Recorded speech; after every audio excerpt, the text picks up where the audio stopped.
আপনারা দেখছেন জঙ্গলমহল 24/7 রাত দিন 7 দিন সঙ্গে থাকে এগিয়ে রাখে।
সুন্দর এই উপস্থাপনার জন্য আন্তরিক ধন্যবাদ জানাই ললিতশ্রী সংস্থাকে এবং এই সংস্থার কর্ণধার শ্রী গৌতম নন্দী মহাশয়কে।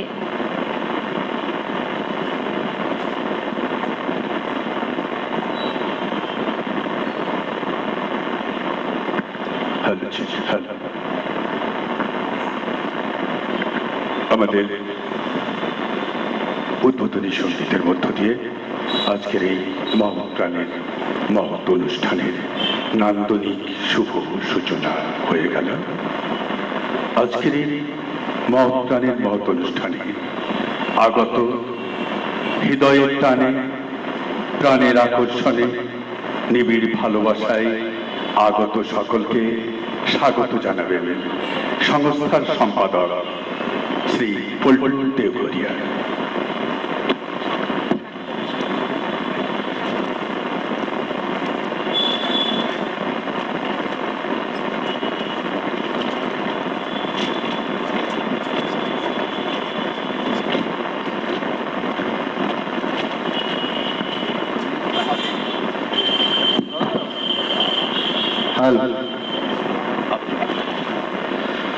সবাইকে প্রথমেই শুভ সকাল। আমাদের আজকের এই আয়োজনে আমাদের সামনে উপস্থিত হয়েছেন আমার শ্রদ্ধেয় স্যার ডক্টর দিলীপ বন্দ্যোপাধ্যায় মহাশয়। উপস্থিত রয়েছেন আরেকজন আমার কাছের মানুষ, শ্রদ্ধেয় অধ্যাপক ডক্টর প্রবীর সরকার মহাশয়, আমার যে ভাই হিসেবে স্নেহ করে খুব কাছের শ্রদ্ধেয় ডক্টর দয়াময় রায় মহাশয় রয়েছেন, পুরুলিয়ার বহু প্রচলিত সংবাদপত্র মানভূম সংবাদের সম্পাদক শ্রদ্ধেয় বিবেকানন্দ ত্রিপাঠী মহাশয়। আমার চোখের সামনে দেখতে পাচ্ছি মানস দরিপা বাবু রয়েছেন, বিশ্বদীপ সরকার মহাশয় রয়েছেন, আভা চট্টরাজ মহাশয় রয়েছেন, আমাদের টিম উত্তরায়ণের যে সমস্ত সদস্যরা রয়েছেন, আশিস নন্দী মহাশয়, মানস ব্যানার্জি, প্রত্যেককেই আমি স্বাগত জানাচ্ছি যারা আজকের এই অনুষ্ঠানে স্কলারশিপ পাবে তাদেরকে, এবং যারা লেখা আমাদের যে হারাই পত্রিকা, যারা প্রথম বর্ষ প্রথম সংখ্যা প্রকাশিত হবে এবং তাতে যাদের লেখা স্থান পেয়েছে, যারা এসেছেন প্রত্যেককে স্বাগত জানাচ্ছি। উত্তরায়ণ একটা বীজ রোপিত হয়েছিল আজ থেকে 3 বছর আগে। মূলত উদ্দেশ্য ছিল সামাজিক কাজকর্ম করা, বিভিন্ন সামাজিক কাজকর্মের পাশাপাশি এই লকডাউন সিচুয়েশন আমাদের চিন্তা ভাবনার বদল ঘটিয়েছে। আমরা আমাদের পেজ থেকে সাংস্কৃতিক অনুষ্ঠান শুরু করেছি এবং তারই রেস ধরে আজকে হারাই পত্রিকারও প্রকাশ হতে চলেছে। আমাদের যে ক্ষুদ্র প্রয়াস, তাতে আমাদের প্রত্যেকে, আমাদের টিমের যারা রয়েছে তারা তো আছেনই, এবং সমগ্র পুরুলিয়াবাসীকে বলবো বা বাইরে থেকেও সবাই কিন্তু সাহায্য করেছে, সহযোগিতা করেছে। এই সাহায্য এবং সহযোগিতা না করলে আমরা কখনোই কোনো কাজ করতে পারতাম না। তাই সবার কাছে আমি কৃতজ্ঞ, আমি ঋণী। আমাদের এই জন্য আমরা সবাই কে টিম উত্তরায়ণের সদস্য না নয় এটা কোনো ব্যাপার নয়, ওই জন্য এখানে কোনো আলাদা করে এখানে কিছু করা হয়নি। সবাই আমরা সমান, সবাই আমরা একসাথে আছি, একসাথে হাতে হাত রেখে কাজ করব, এটাই আমাদের মূল লক্ষ্য। আমাদের এই অনুষ্ঠান, আজকের যে অনুষ্ঠান, অনেক বাধা বিপত্তি পেরিয়ে আমরা এই অনুষ্ঠান করছি। এই জন্য হয়তো আজকে দর্শক সংখ্যাটাও একটু কম হয়েছে। একই দিনে অনেকগুলো প্রোগ্রাম করে গেছে, কিন্তু চেঞ্জ করার উপায় নেই। লকডাউন সিচুয়েশন, অনেকে আসতে পারছেন না, গাড়ির সমস্যা রয়েছে, অনেক কিছু কারণ আছে যে কারণে তবুও আমরা এগিয়ে যাব, লড়াই করে যাব, কাজ করে যাব, এটাই আমাদের দৃঢ় সংকল্প। তো আমি সবাইকে আজকের এই অনুষ্ঠানে স্বাগত ভাষণে স্বাগত জানাচ্ছি, এবং আগামী দিনেও আপনারা সবাই এভাবেই হাতে হাত রেখে আমাদের সাথে, আমাদের পাশে থাকুন, আমাদের কাজে সহায়ক ভূমিকা পালন করুন, এই অনুরোধ রাখছি। এবং এই বলেই আমি আমার বক্তব্য শেষ করছি। ধন্যবাদ।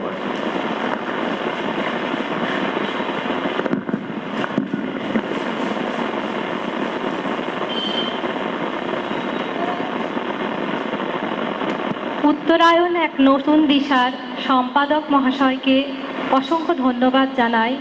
আমরা প্রবেশ করেছি আমাদের প্রথম অধিবেশন। আমরা শুনব এখন এক সুন্দর আলোচনা সভা হবে। আজকের এই আলোচনা সভায় আমাদের সম্মানীয় আলোচকদের আমরা মঞ্চে ডেকে নিচ্ছি। অধ্যাপক ডক্টর দিলীপ বন্দ্যোপাধ্যায় মহাশয়, শ্রদ্ধেয় বিবেকানন্দ ত্রিপাঠী মহাশয় এবং ডক্টর দয়াময় রায় মহাশয়কে, এনাদের সকলকেই মঞ্চে আসন গ্রহণ করতে অনুরোধ জানাচ্ছি।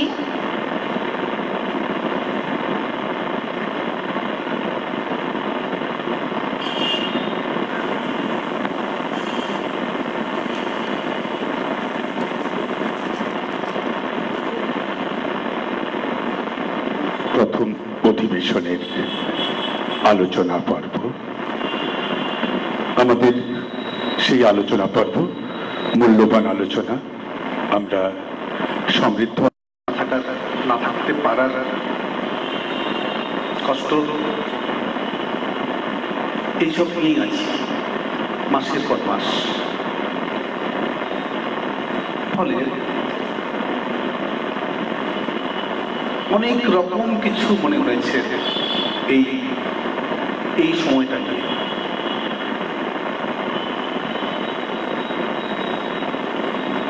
একটা আমার ব্যক্তিগত একটি অনুভব, যে আপনারা সবাই জানেন, ছোটরা পড়ে নিয়ম, কাফকার একটি বিখ্যাত উপন্যাসিকা মেটামরফোসিস, সেখানে গ্রেগর একজন ব্যাংক কর্মী লক্ষ্য করলো, একদিন সকালবেলা উঠে বুঝতে পারলো যে সে পোকা হয়ে গেছে, সে একটা পোকায় পরিণত হয়েছে, এবং তারপর তার মনটা থেকে গেল মানুষের, আর সে একটা পোকা। সেই পোকাটি মৃত্যু পর্যন্ত উপন্যাসিকাটি চলছে।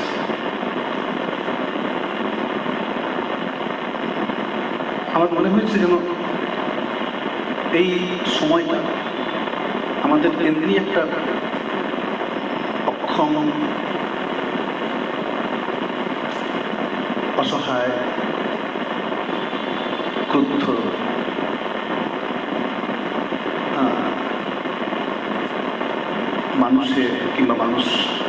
মানুষের মতো কোনো পোকাতে পরিণত করল। ছাত্রছাত্রীদের অবস্থাও একই রকম। আপনারা জানেন যে আমাদের দেশে এই করোনা পরিস্থিতিটি আসার আগে জেগে উঠছিল আমাদের ক্যাম্পাসগুলো।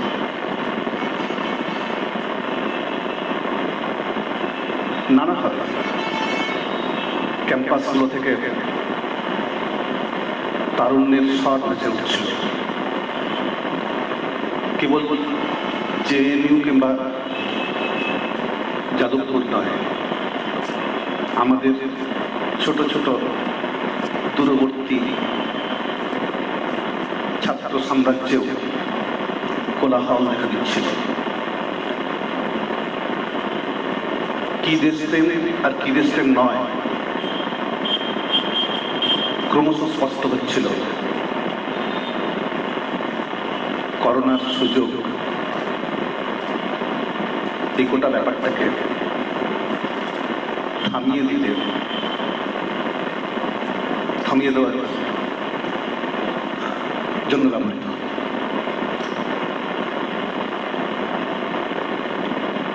আমাদের বলা হলো ডিস্টেন্স ক্লাস করতে। একটি স্মার্টফোন যার জন্য আবশ্যিক, অর্থাৎ প্রায় 10,000 টাকার একটি স্মার্টফোন প্রত্যেকের প্রয়োজন, প্রত্যেকটি ছাত্র। আমার এমন ছাত্র আছে, অনেক আছে, যারা সারা বছর একটি মাত্র জামা প্যান্ট পরেই কলেজে আসে। একটি ছাত্র ছিল, সে সারা বছর একটা জামা প্যান্ট পরে আসতো, মানে একটা স্কুল ড্রেস। ভিক্টোরিয়া স্কুলে যে স্কুল ড্রেসটা ছিল, সেই স্কুল ড্রেসটা পরেই ও 3 বছর কলেজ পাস করছে। তার পক্ষে একটি স্মার্টফোন জোগাড় করে ক্লাস করা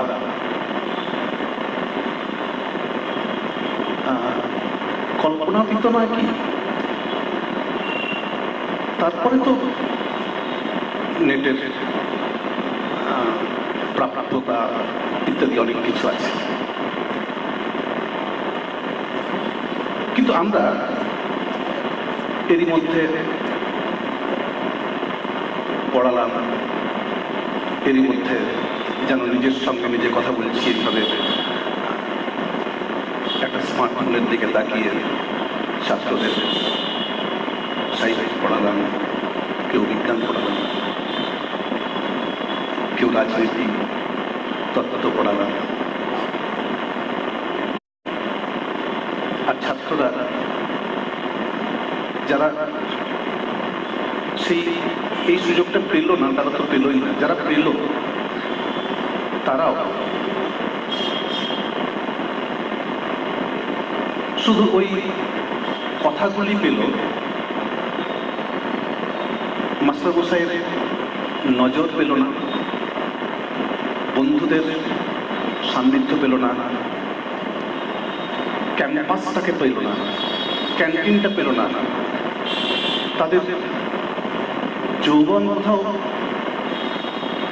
তাদের ছাত্র জীবন, একটা মানুষের কলেজ বিশ্ববিদ্যালয়ের কয়েকটা বছর জীবনের সেরা বছর, আমরা যারা সেগুলো পার হয়ে এসেছি আমরা জানি, জীবনের সেই সেরা সময়টাকে হারিয়ে ফেলছে আমার ছাত্রছাত্রীরা। আমি আমার বাড়িতে দেখছি, আমার ছাত্রছাত্রীদের মধ্যে দেখছি সেই পোকা হয়ে যাওয়ার যন্ত্রণা, অসহায়তা।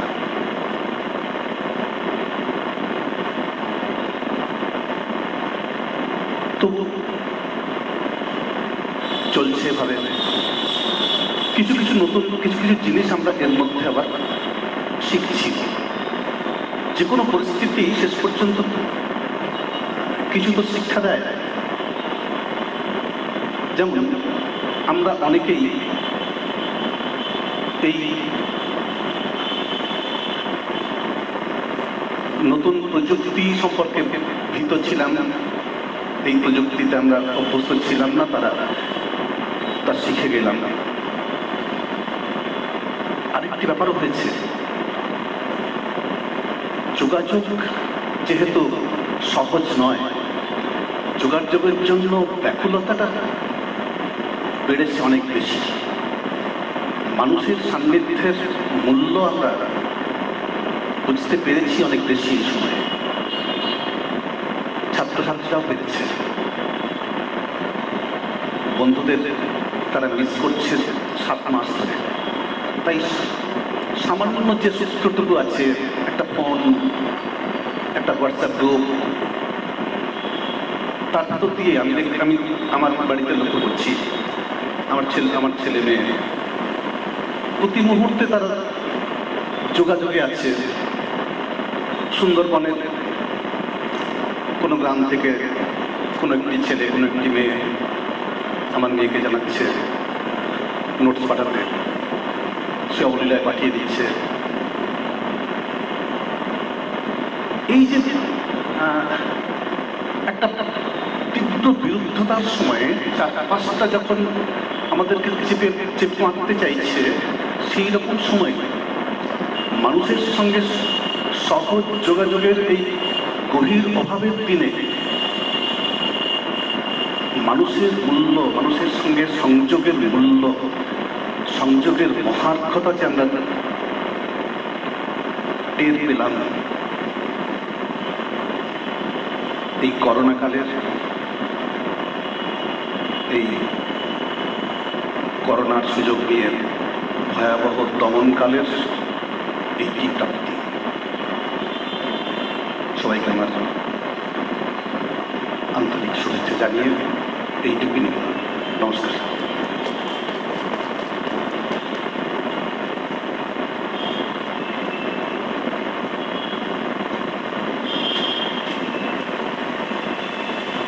শারীরিক মূল্যবান বক্তব্যের জন্য স্যারকে অসংখ্য ধন্যবাদ জানাই। এই মূল্যবান বক্তব্য অবশ্যই আমাদের ঋদ্ধ করল। স্যারকে ধন্যবাদ জানানোর কিছুই নেই, কেননা আরেক তরফ থেকে স্যার হচ্ছেন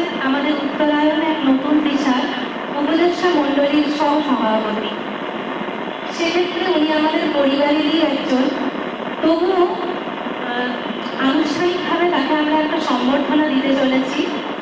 সম্বর্ধনা দেওয়ার জন্য আমরা ডেকে নিচ্ছি আমাদের উত্তরায়ণ এক নতুন দিশার সম্পাদক শ্রী পল্টু দেওঘরিয়া মহাশয়কে।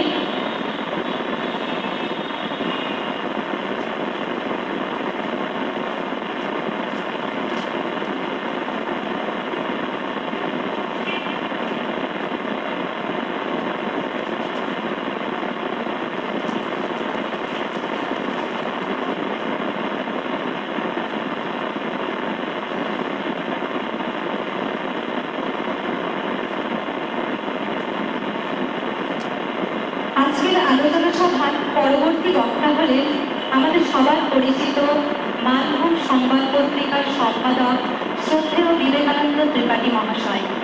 তার আলোচনার বিষয় হল জনমানসে করোনার ভয়াবহতা এবং সংবাদ মাধ্যমের ভূমিকা।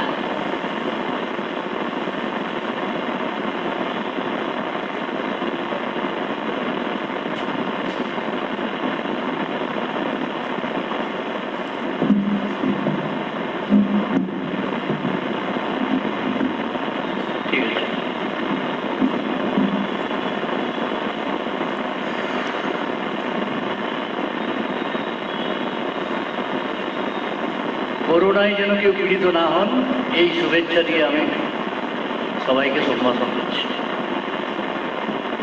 করোনা করোনা করোনা, চারদিকে করোনা। আমরা সংবাদ মাধ্যম, আমাদের করোনা নেই, আমাদের বন্ধ নেই, আমাদের লকডাউন নেই, আমাদের কিচ্ছু নেই। আমরা সব দিনই যেমন ছিলাম তেমনই কাজ করেছি, অফিসে বসেছি, পেপার বার করেছি। অসুবিধা হয়েছে যোগাযোগ ব্যবস্থার জন্য, কিছু অসুবিধা হয়েছে, পেপার বিলি হয়েছে। বিষয়টা হল করোনার সময় সংবাদ মাধ্যমের ভূমিকা।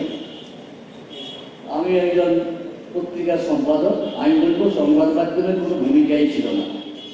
সংবাদ মাধ্যম ডেফ অ্যান্ড ডাম, বোবা কালা ভূমিকা পালন করেছে সারা ভারতবর্ষ জুড়ে। এই প্রসঙ্গে আমি একটু সংবাদ মাধ্যমে কি করা উচিত ছিল এই কথা যদি বলতে হয়, তাহলে আমি এই গতকালের একটা ঘটনার উল্লেখ করছি। গতকাল একটা বিয়ে বাড়িতে আমি গেছিলাম, আমার এক আত্মীয় বিয়ে বাড়িতে। সেখানে যে দেখা গেল যে বিয়ে যেদিকে হচ্ছে, বিয়ের প্যান্ডেল যেদিকে হচ্ছে, বাড়ি থেকে একটু কাছেই অন্যদিকে।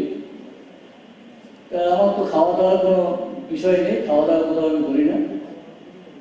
তা আমি গেলাম, বলি দেখাশোনা করি যার ছেলের বিয়ে তার সঙ্গে তার পরিবারের লোকেদের সঙ্গে, এই বলে তাদের বাড়ির দিকে গেলাম। বাড়ির দিকে যেতেই আমাকে নিয়ে গেল একটি রুমে। সেখানে দেখছি বেশ কয়েকজন রাজনৈতিক দলের বড় বড় নেতা বসে আছে। আমাকে দেখে সবাই একটা চেয়ার ছেড়ে বললো বসুন বসুন। ঠিক আছে, বসলাম। দু চার কথা হতেই ওদিকে থেকে প্যান্ডেল দিয়ে খবর এলো যে নেতাদের বসার জায়গা হয়ে গেছে। অনেক ভিড় ছিল, করোনা ওখানে কিছু ছিল না, 1000-2 লোকের ভিড়। করোনা কোন দিকে পালিয়ে গেছে, সরকারের কোনো নিয়মেই নেই, কিছুই নেই, ওসব কেউ করা করে। নেতারাও কোনো কিছু মানে, তো তারা চলে গেল। যাওয়ার সময় স্বাভাবিক সবাই যখন বাড়ি থেকে ঘর থেকে বেরোচ্ছে তখন আমিও বেরোলাম। আমাকে এক বড় নেতা, অনেক বড়, মানে লম্বা চওড়া অনেক বড় নেতা, বলছেন তুমি আমাকে ডুবাইছো। আরেক নেতা বলছে না না, গোটা দলটাকেই ডুবাইছে। আরেক নেতা, আমার এগুলো সব সভাপতি র্যাঙ্কের নেতা আর কি, পঞ্চায়েত সমিতির সভাপতি ছিল। তা আমি তার জবাব বললাম, দলটা ডুবেছে তো তোমাদের জন্যই ডুবেছে। কাজে এটা সংবাদ মাধ্যমের এমন ক্ষমতা, আমি একা তোমাদের দলকে ডুবাই দিলাম। এই গল্পটা গল্প নয়, এটা ঘটনা। এটা বলার উদ্দেশ্য আসলে সংবাদ মাধ্যম পারলে অনেক কিছু করতে পারে, কিন্তু সংবাদ মাধ্যম বোবাগালার ভূমিকা যখন পালন করে তখন এটা আলোচ্য বিষয় হয়ে যায়। এই পল্টু যে স্কুলে চাকরি করে তার হেডমাস্টার সুভাষিস, আমার ছেলের মতো, আমার সংস্থা থেকে কিছুদিন যুক্তও ছিল। আমাদের একটা জায়গায় কমেন্ট করেছিল যে সাংবাদিক হয়ে আপনি সাংবাদিকতার বিরুদ্ধে বলছেন কেন? আমি তাকে বললাম যে শোনো, যে আত্মসমালোচনা করতে জানে না তার মনুষ্য জাতি হিসেবে জন্মগ্রহণ করাই ভুল হয়েছে। নিজের সমালোচনা যিনি করতে পারেন না, তাহলে তিনি লোককে চিনবেন কি করে? আগে তো নিজেকেই ছিল। নিজেকেই যদি চিনতে পারেন, নিজের কাজ সম্পর্কে যদি ধারণা না থাকে, তাহলে অন্যকে তুমি চিনবে কি করে? কাজে আত্মসমালোচনা করতে হবে। আমি যে পেশায় আছি তার দোষ গুণ যদি আমি বিচার বিবেচনা না করি তাহলে আমার অনেক কিছু অতৃপ্ত থেকে যায় এবং আমার অতৃপ্তি সেখানে। তো সংবাদ মাধ্যম কী ভূমিকা পালন করেছে এই কথা যদি এই করোনাকালে বলতে হয় তাহলে আমি বলবো কোনো ভূমিকাই পালন করেনি। ভূমিকার হিসাবে যদি 100 নম্বরের মধ্যে নাম্বারিং দিতে হয় তাহলে কয়েকটি হাতে গোনা আমি নামও বলতে পারি, যেমন ইংরেজি হিন্দিতে আমি এনডিটিভির নাম করতে পারি, তেমনি দু একটি পশ্চিমবাংলা একটিও নাই। টেলিগ্রাম মাঝে মাঝে এখন যেহেতু বিজ্ঞাপন দেয় না সেই জন্য টেলিগ্রামে দু একটা খবর বেরোয়। এছাড়া কোনো সংবাদ মাধ্যম কোনো ভূমিকা পালন করেনি, ওরা নীরব দর্শকের ভূমিকা পালন করেছে। এবং আপনারা হয়তো অনেকেই জানেন করোনার ভিতরে অনেক ইতিহাস। এই করোনা অনেকের কাছে যেমন অভিশাপ তেমনি অনেকের কাছে আশীর্বাদ। বিশেষ করে সরকারি যারা বিভিন্ন পদে আছে অথবা নেতাগিরি যারা করেন তাদের কাছে এটা আশীর্বাদ হয়েছে, পয়সা কামানোর আশীর্বাদ। এতে অনেক পয়সা কামানো যায়। কোনো চিকিৎসা নেই। আমি বেশিরভাগ কোভিড হাসপাতাল ঘুরে আমরা দেখেছি, আমরা খবর করেছি, কোথাও কোনো চিকিৎসা নেই। এখান থেকে প্রায় 100 কিলোমিটার দূরে একটা কোভিড হাসপাতাল আছে, সেখানে ঘুগনি আর মুড়ি ছাড়া কিছু দেওয়া হয়নি। কিন্তু আমি যতদূর জানি বিহারে এক একজন কোয়ারেন্টাইনের পেছনে 2100 টাকা খরচা হয়, পশ্চিমবাংলায় যেটা 1474 টাকা খরচা হয়, সেই খরচ কিসে হয় আমার জানা নেই। এগুলো আমি খবরে লিখি। কিন্তু আমি তথাকথিত একজন বলতে আমরা ভগবান ছাড়া কাউকে ভয় করি না, তাদের কারণ ভগবান দেখতে পাওয়া যাচ্ছে না, তারা এখন সুরঙ্গে। আরেকজন বলছে এই কাগজটা না পড়লে নাকি মানে কোনো কিছুই পড়াই হয় না, পিছিয়ে পড়ে যাবে, তারাও দেখছি সুরঙ্গে। তা এখন ব্যাপারটা হচ্ছে সংবিধান ওদিকে বর্ণনা করে দিয়েছেন বাবা সাহেব আম্বেদকর যে 4র্থ স্তম্ভ, এখন দেখছি কোনো স্তম্ভ না, খুঁটিও নেই, ভ্যারান্ডাও নেই। এখন সংবাদ মাধ্যম কিছুই নেই, কারো কারো পকেটে, ওখানে দাদার পকেটে, এখানে দিদির পকেটে। আমি খোলাখুলি বলছি, আমি এখানে লুকিয়ে চুকিয়ে বলার লোক আমি নই, আমি সেরকম অভ্যাস আমার নেই। কারো যদি পকেটে কোনো সংবাদ মাধ্যম থাকে সেই সংবাদ মাধ্যম কী খবর করবে? তাই সংবাদ মাধ্যমের কোনো ভূমিকা ছিলই না। সংবাদ মাধ্যমের ভূমিকা ছিল যদি তারা পালন করত। কিছু কিছু প্রিন্ট মিডিয়া এবং কিছু কিছু চ্যানেল পালন করেছে, ওটা অস্বীকার করবো না, সেটা হাতে গোনা নেই বললেই চলে। তাদেরকে সব দেশদ্রোহী তকমা দিয়ে দেওয়া হয়েছে, এরা সব দেশদ্রোহী, এরা কেউ খলিস্তানি, এরা সব পাকিস্তানপন্থী ইত্যাদি ইত্যাদি নানা রকম। তাদেরকে নানাভাবে হয়রান, তাদেরকে বিজ্ঞাপন দেব না, তাদের ঘরে সিবিআই রেড হোক, তাদেরকে নানাভাবে হেনস্থা করা হোক, কাউকে জেলে পাঠিয়েছে, কাউকে মেরে ফেলেছে, গুলি করেছে, এগুলো ঘটনা হয়েছে।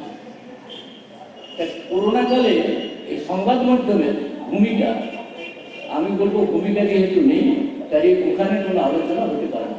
তো আমার ব্যক্তিগত আমি যে পত্রিকা চালাই তার ভূমিকা যদি বলেন তাহলে আমি যেটা বলতে পারি, আমরা কিন্তু যা দেখেছি তাই লিখেছি এবং তাতে মানুষ রুষ্ট হয়েছে।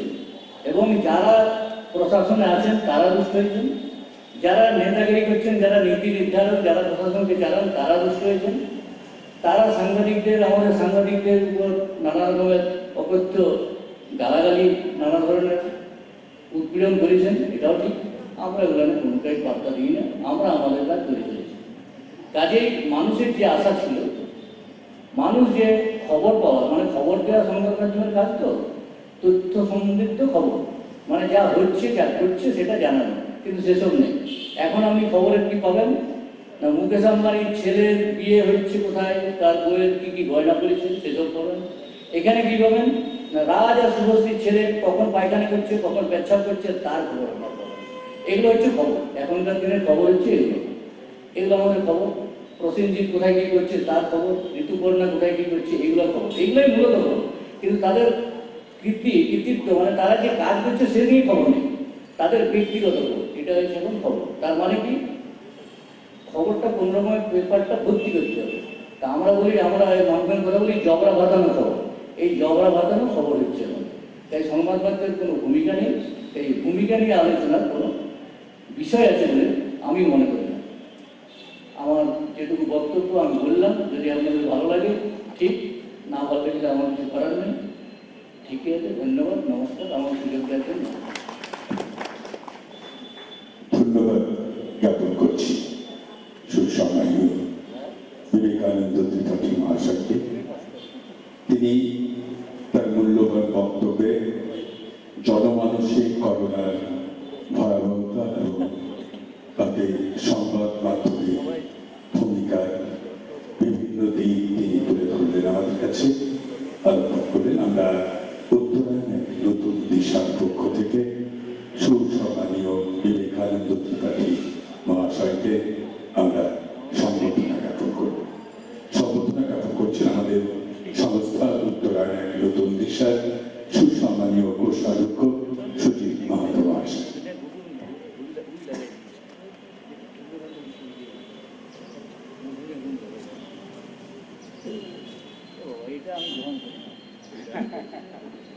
আমি আজ পর্যন্ত কোনো সংবর্ধনা গ্রহণ করি না, কাজে এখানে আমি অক্ষম, এই জন্য আমি মাপ চেয়ে নিচ্ছি।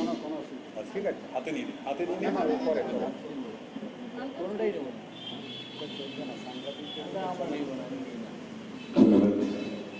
এরপরে আমরা আমাদের আজকের প্রথম অধিবেশনের শেষ বক্তা ডক্টর দয়াময় রায় যে বিষয়ের উপর তিনি বলবেন। আমরা জানি আমাদের পুরুলিয়ার যে মাধ্যম সংস্কৃতি, সেই মাধ্যমের লোক সংস্কৃতি তার নিজস্ব স্বকীয়তায় উজ্জ্বল।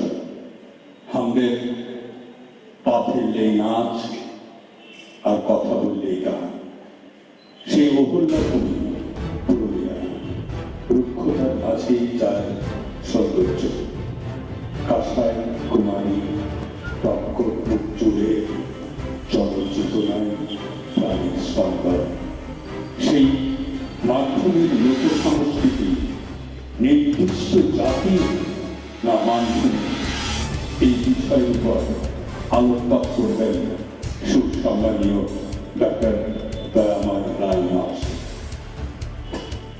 খুবই বিড়ম্বনায় পল্টুতে ঘুরে ফেলেছে, আর নামটা খুব জটিল এবং এটির গভীরে ঢোকা আরো জটিল। তবু দু একটি কথা বলতে হয়। মঞ্চে উপবিষ্ট আমার শ্রদ্ধেয় গুরুজনেরা, বন্ধু এবং উত্তরায়ণের এক নতুন দিশায় উপবিষ্ট কবি, সাহিত্যিক, সমাজকর্মী সকলকে যথাযোগ্য স্থানে সম্মান কৃতজ্ঞতা জানিয়ে দু একটি কথা বলছি। আসলে লোক সংস্কৃতি বলতে গেলে সংস্কৃতির কথা বলতে হবে, মানে লোক সংস্কৃতিতে যাবো কি করে। তো সংস্কৃতি বলতে গেলে আমরা তো আসলে প্রথমে একটা ভুল করে ফেলি যে দুটো কবিতা আবৃত্তি, একটু নাটকে অভিনয়, একটু হয়তো গান করে দিলাম, হলো সংস্কৃতি চর্চা হচ্ছে। আবার হ্যান্ডবিলে দেখি লেখা আছে সভা শেষে সাংস্কৃতিক অনুষ্ঠান। অবাক কাণ্ড, তাই সভা কি সংস্কৃতির বাইরে?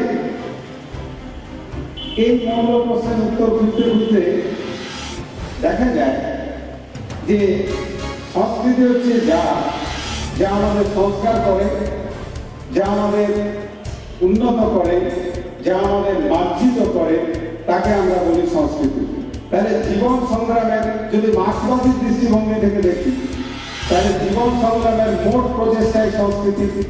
যদি সামাজিক দৃষ্টিকোণ থেকে দেখি, তাহলে আমাদের হাবভাব, চালচলন, পোশাক আশাক, খাদ্যাভাস, রুচি, বিচার সমস্তটাই সংস্কৃতির ভেতর।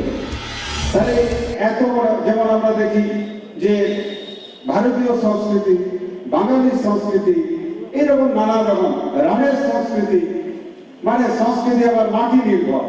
সাধারণভাবে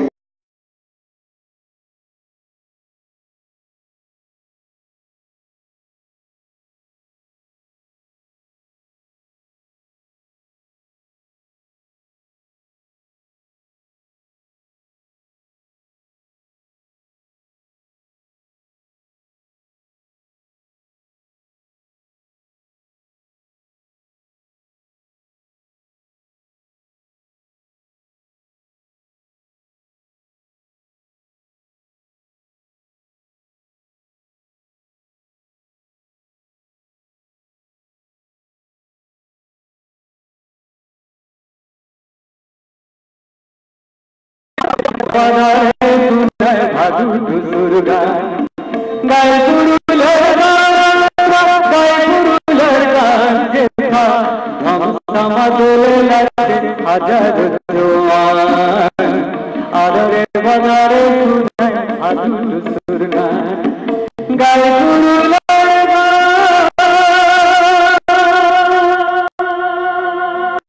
আর শেষটা তো জানেনি সুনীল দা বিখ্যাত কবি ওনার আছে তো তার আগে আরেকজন কবি আমাদের সঞ্জয় সেন ওনার ছোট্ট করে একটা গান গাই মানে এই প্রজন্মের এই কারণেই বলছি আপনারা যাতে আরো গান লেখেন এই আমার এই প্রেরণাটুকু দেওয়ার জন্য হ্যাঁ নরেন গায়ে নরেন্দা আপনার গানটা গাইতে পারছি না কারণ এখনো পর্যন্ত মুক্তি পায়নি বলে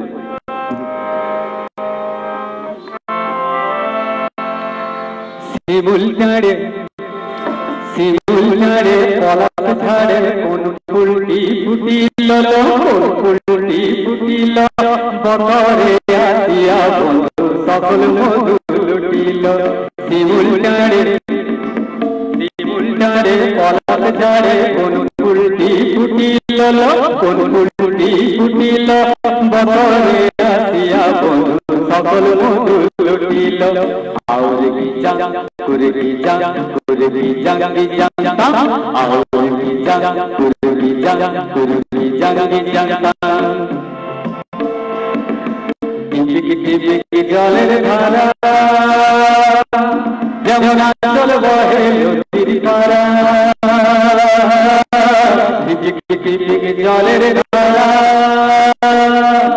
যেমন আচল বহে নদীর পারা কালো কালো দিলে সারা মাতালো মাতিল কালো কালো দিলে সারা নাচালো নাচিল কোন ভুলে হলো তোর ভুল গেল ও ফুল কোন ভুলে হলো তোর ভুল গেল আমার রাধার সাদা গায়ে কেটে কাদা দিল আমার রাধার সাদা গায়ে কেটে কাদা দিল বতরে আসিয়া বন্ধু সকল মধু লুটিল বতরে আসিয়া বন্ধু সকল মধু লুটিল আর কি যা করে কি যা করে কি যা কি যা আর কি যা করে কি যা করে কি যা কি যা আর কি যা করে কি যা করে কি যা আমি একাই সময়টা নিয়ে নেব এটা তো হয় না অনেক বড় অনুষ্ঠান আছে না না না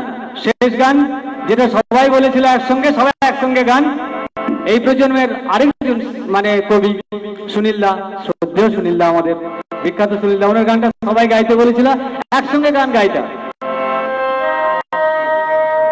হৃদয়ে পলাশের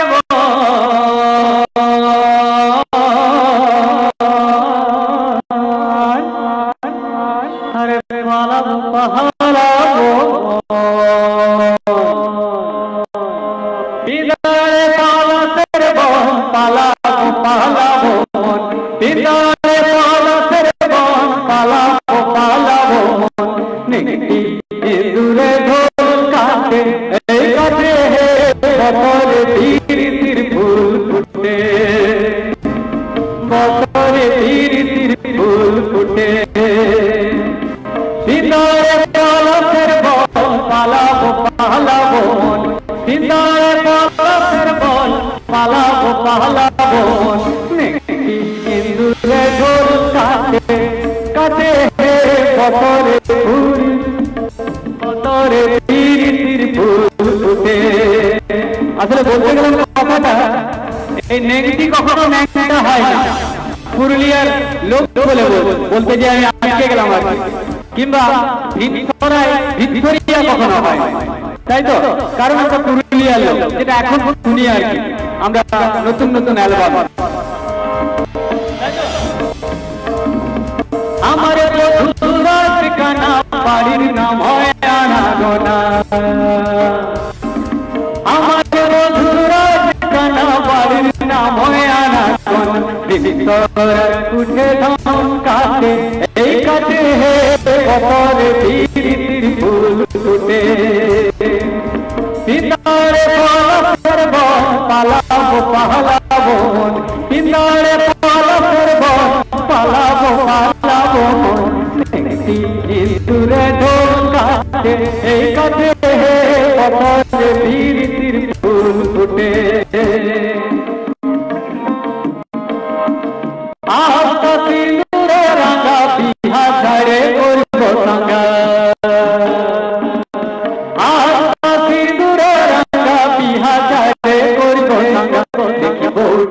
খাটে কি না খাটে এই খাটে বতরে তীর তীর ফুল ফুটে বতরে তীর তীর ফুল ফুটে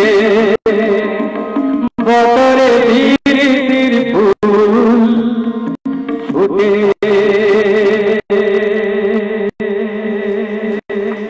ভালো থাকুন। আবার সবাইকে প্রীতি শুভেচ্ছা অভিনন্দন। আমি অনুষ্ঠান হোক উত্তরায়ণের আরো শ্রীবৃদ্ধি কামনা করি বলে অনুষ্ঠান শেষ করছি। মাটি থেকে উৎসাহিত যে সুর, সেই সুরের উচ্চারণে আমরা এতক্ষণ মুগ্ধ হয়ে গিয়েছিলাম। সনাতনীয় কণ্ঠ এবং বাপি নন্দীর তবলায়। দ্বিতীয় অধিবেশনে বক্তা রয়েছেন সুসম্মানীয় অধ্যাপক ডক্টর প্রবীণ সরকার মহাশয়। তাকে মঞ্চে আসতে অনুরোধ জানাচ্ছি। তার বক্তব্যের বিষয়টি পত্র পত্রিকার বর্তমান সংকট, পত্র পত্রিকার বর্তমান সংকট বিষয়ে আমাদের সামনে আলোচনা করবেন সুসম্মানীয় অধ্যাপক ডক্টর প্রবীণ সরকার মহাশয়।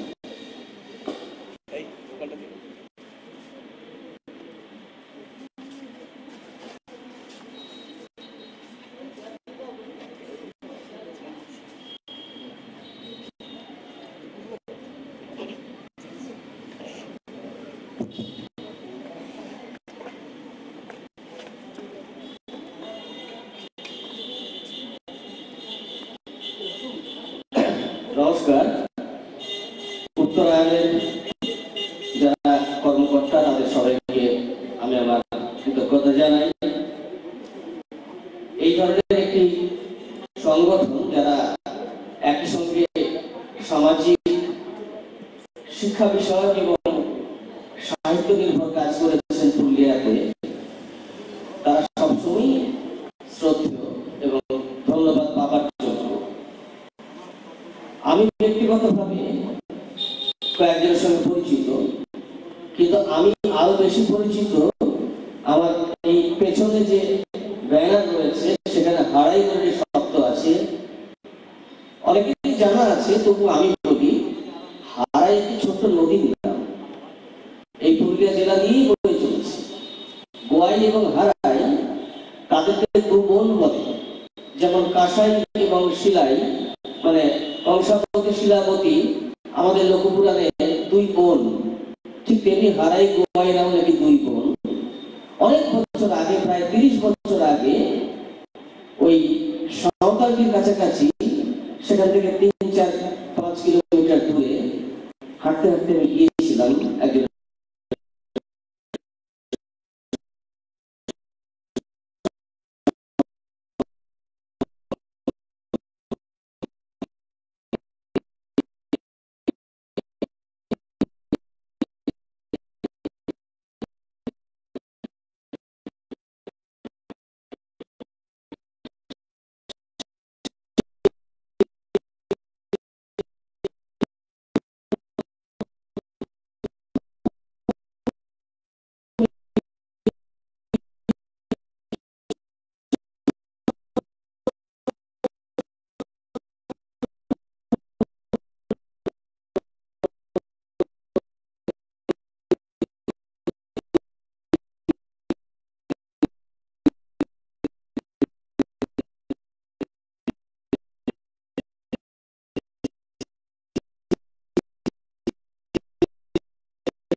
পত্রিকা বেরিয়েছে, হয়তো কাগজের ছাপা অক্ষরে বেরোয়নি, ডিজিটাল মাধ্যমে বেরিয়েছে, ভার্চুয়াল মাধ্যমে বেরিয়েছে, কিন্তু পত্রপত্রিকা বেরিয়েছে, লেখালেখি প্রচুর হয়েছে। কিন্তু আমাদের এই পত্রপত্রিকার গতি প্রকৃতির আলোচনার সূত্র অবশ্যই হারাই নামক এই পত্রিকাটি আজকে প্রকাশ হবে, তার সূত্র ধরে আসছে। পত্রপত্রিকা প্রকাশ করা যে খুব সহজ কাজ তা কিন্তু একেবারেই নয়, কারণ পত্রপত্রিকা যেভাবে জন্ম নেয় এবং তার স্বল্পায়ু নিয়ে কিছুদিন মাত্র টিকে থাকতে পারে, বিশেষত যেগুলোকে আমরা ছোট পত্রিকা বলি, লিটল ম্যাগাজিন নামে কথিত হয় যেগুলি। এখন প্রশ্নটা আমার নিজের কাছেও খুব স্পষ্ট নয় যে লিটল ম্যাগাজিনের বিপরীতে আমি কি বলবো, বড় কাগজ নাকি বাণিজ্যিক কাগজ ইত্যাদি অনেক কথাই বলা যায়। অথচ লিটল ম্যাগাজিনে কিন্তু সব থেকে বেশি গুরুত্বপূর্ণ, অন্তত সাহিত্যকে ধারণ করার ক্ষেত্রে অথবা সাহিত্যকে নতুন গতি দেবার জন্য লিটল ম্যাগাজিন খুব গুরুত্বপূর্ণ ভূমিকা নেয়। যেগুলি বাণিজ্যিক পত্রিকা, যেগুলি অর্থকরী দিক থেকে গুরুত্ব পায়, তারা চলে একটা ওই প্রতিষ্ঠিত রীতি ধরে, আর নতুন ধারা বা নতুন প্রবাহ সৃষ্টি করে এই লিটল ম্যাগাজিনগুলি। তারা অনেকটাই সেই শ্রমজীবীর মতো, তারা লড়াই করে, টিকে থাকার লড়াই, বেঁচে থাকার লড়াই, বড় কঠিন সে লড়াই। আমাদের বাংলাতে পত্রপত্রিকার প্রকাশ প্রথম শুরু হয়েছিল এখন থেকে বোধহয় 102 বছর আগে, 202 বছর আগে 1818 খ্রিস্টাব্দে প্রথম পত্রপত্রিকা প্রকাশ হতে শুরু করে, আমাদের বাংলা ভাষার কথা বলছি। কিন্তু সেই প্রথম যুগে তখন প্রতিটি পত্রপত্রিকার পেছনেই ছিল একটি করে প্রতিষ্ঠান।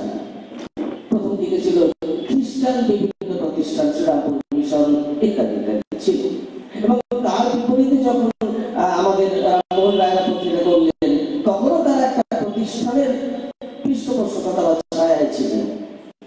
সেই প্রাতিষ্ঠানিক ছায়াটা যখন সরে গেল, তখন থেকে লিটল ম্যাগাজিনের বিকাশ উৎসাহ শুরু হলো।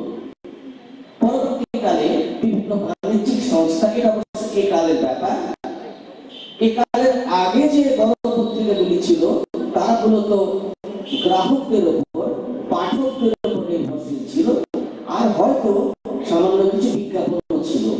এই যুগের মধ্যে এত বিজ্ঞাপন নির্ভরতা সেখানে ছিল না। সেখানে কিছু কিছু খবরের পত্র পত্রিকা আমাদের চোখে পড়েছে, বিজ্ঞাপন সেখানেও ছিল। খুব বিখ্যাত একটি বিজ্ঞাপন হচ্ছে কুন্তলিনী, মাথায় দেবার তেল, আরো পরে লক্ষ্মী বিলাস এসেছিল, জবাকুসুম এসেছিল, সেগুলো বোধহয় এখন আর নেই। এরা বিজ্ঞাপন দিত, নানা ধরনের বিজ্ঞাপন। এই বিজ্ঞাপনের টাকায় আর গ্রাহকের যে চড়া, তার উপর নির্ভর করেই মূলত কিন্তু বাংলাদেশে আমাদের বঙ্গভাষাতে পত্রিকার সংখ্যা কোনোদিনই কম ছিল না। শুরুর দিক থেকে 50 বছরের মধ্যে অন্তত 500 লিটল ম্যাগাজিন বেরিয়েছে বাংলা ভাষায় বিভিন্ন প্রান্ত থেকে। তার মানে এই নয় যে কলকাতা থেকেই বেরিয়েছে, তা কিন্তু নয়। উত্তরবঙ্গ থেকে বেরিয়েছে, ঢাকা থেকে বেরিয়েছে, প্রান্তিক জায়গাগুলো থেকেও পত্রপত্রিকা বেরিয়েছে। পুরুলিয়াতে পত্রপত্রিকা প্রকাশের বয়স 100 বছর পেরিয়ে গেছে বা আরো বেশি হতে পারে। এই পত্রপত্রিকাগুলির ধারার মধ্যে সব থেকে যেটা যন্ত্রণার, সেটি হচ্ছে লিটল ম্যাগাজিনের প্রকাশ। একটা পত্রিকা প্রকাশ করতে গেলে কি চাই? কিছু লেখা চাই, কিছু গল্প কবিতা ইত্যাদি ছোট লেখাগুলো চাই, আর কিছু অর্থ চাই।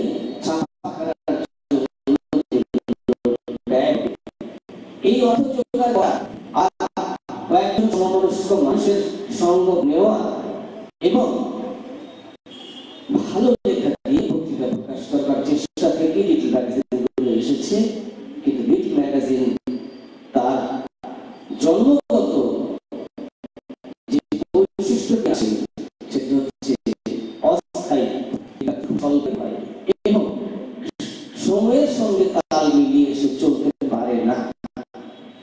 পত্রিকাটি ত্রৈমাসিক, তাকে অনেক সময় দেখা যায় 6 মাস পরে, 8 মাস পরে বা বছরে একটি সংখ্যা বের হচ্ছে।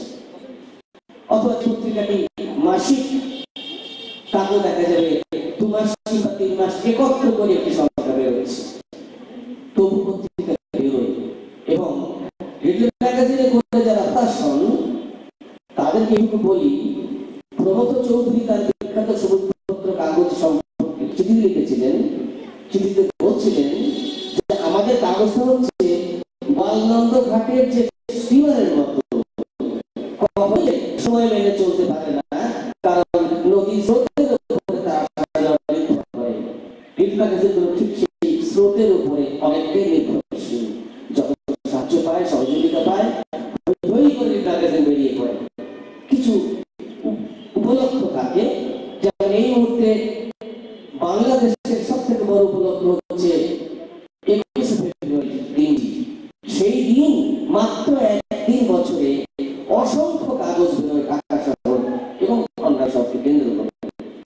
আমাদের এই পশ্চিমবঙ্গে এই 15-20 বছর আগেও 25শে বৈশাখ এই দিনটিতে রবীন্দ্র সদন চত্বর কিংবা জোড়াসাঁকো চত্বর ছেড়ে যেত নতুন এক একটি লিটল ম্যাগাজিনের অথবা পুরনো লিটল ম্যাগাজিনের নতুন সংখ্যায় শুধুমাত্র রবীন্দ্রনাথকে সামনে রেখে হতো। এখন সেই ঢেউটা একটু সীমিত। তার মানে এই নয় লিটল ম্যাগাজিনের প্রকাশ হচ্ছে না। এই পুরুলিয়া শহর থেকে দারুণ দারুণ সমস্ত লিটল ম্যাগাজিন হয়েছে, খুব ভালো উন্নত মানের লিটল ম্যাগাজিন হয়েছে। আমি একটা নাম করবো, একটা, অন্য করতে গেলে বিকল্প হতে পারে। একটা ছত্রাক পত্রিকা অসাধারণ কাগজ ছিল, কিন্তু ছত্রাক পত্রিকা পরবর্তীকালে আর ঠিক সেভাবে বেরোতে পারেনি। আরো অনেক পত্রিকা পুরুলিয়া থেকে বেরিয়েছে, নাম করে বলবার মতো, এবং কলকাতা শহরের অন্যান্য পত্র পত্রিকার পাশে গৌরবের সঙ্গে রাখবার মতো পত্রিকা বেরিয়েছে। কিন্তু সমস্যাটা অন্য জায়গায়। সমস্যাটা হচ্ছে কিছু পরিমাণে মানুষের জীবন ধারণের সমস্যা, কিছু পরিমাণে রাজনৈতিক প্রতিকূলতা, আর অবশ্যই যেটি সেটি হচ্ছে মিডিয়ার দৌরাত্ম্য। প্রিন্ট মিডিয়ার চেয়ে এখন ভার্চুয়াল মিডিয়া, যেটা দৃশ্য মাধ্যম বলছি আমরা, সেই মিডিয়ার দৌরাত্ম্য অনেকটাই বেড়ে গেছে। ফলে ছাপানো বই, ছাপানো পত্র পত্রিকা এটি একটু কমেছে। এটা কোথায় আমরা বলতে বাধ্য, অন্তত আনুপাতিক ভাবে কমেছে। সংখ্যায় যদি নাও কমে থাকে, আনুপাতিক বিচারে কমেছে। আমি আনুপাতিকটা এভাবে বলছি, বছরে 1 কোটি মানুষ ছিল, 1 লক্ষ বই ছাপা হতো। এখন 2 লক্ষ হবার কথা, আনুপাতিকে কমে গেছে। এই অর্থে বলছি, সংখ্যা হয়তো বাড়তে পারে, কিন্তু তার মানে এটা নয় কখনোই যে এই মোবাইল ফোন কিংবা ল্যাপটপ কখনো বইয়ের বিকল্প হতে পারে না, হয়নি, হবেও